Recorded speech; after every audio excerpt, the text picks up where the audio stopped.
Good morning, David Aiken, Global News. How are you? Very well. Many governments have promised to fix defense procurement. I'd like to get you, you've announced some methods you're saying. Can you give us more details on how you'll fix procurement and why you think you'll succeed?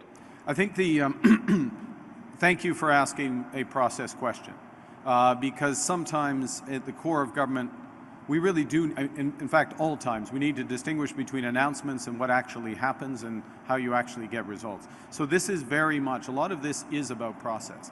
And the first thing is to take procurement into a new, defense procurement into a new centralized agency.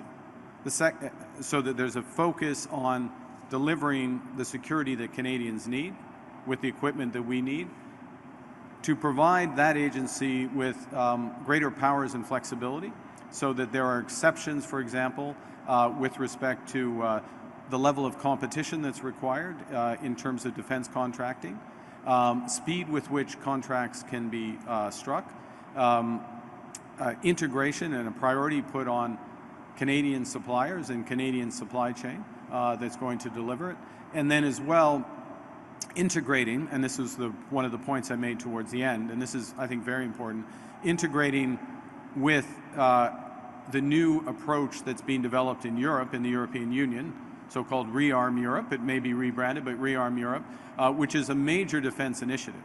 And we've been talking directly to our European partners, both at the national level, the French government, for example, and the European level, to ensure that Canada, or to enable Canada to be part of that process so that we are part of that entire defense supply chain. Obviously, we get economies of scale, economies of scope, efficiencies from that, but we diversify our reliable partners. So there's change to process in terms of speed, scale, expertise, and there's change to the relationships in terms of, or there's development of relationships with new, very large, reliable partners that we come through.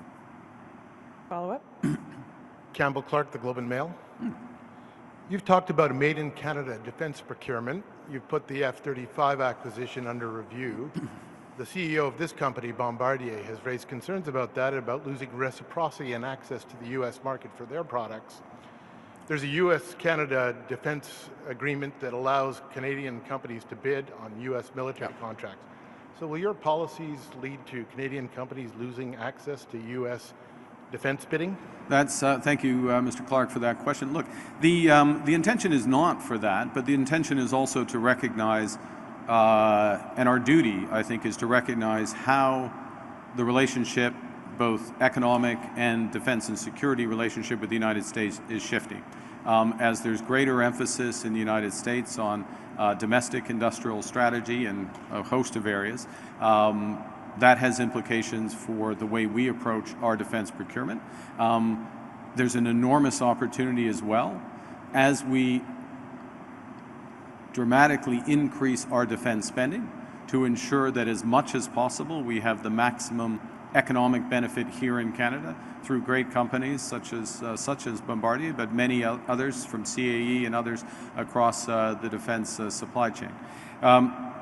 We will have, this is one other reason, as if we needed another reason, one other reason why the upcoming negotiations with the Americans on a new economic and security partnership that President Trump and I agreed on, why that is so important, and why it's important who's at the table, and that when Canada arrives at that table, that there is a comprehensive made-in-Canada approach to our interests, so that we're negotiating on behalf of the biggest impact for Canada. En ce qui concerne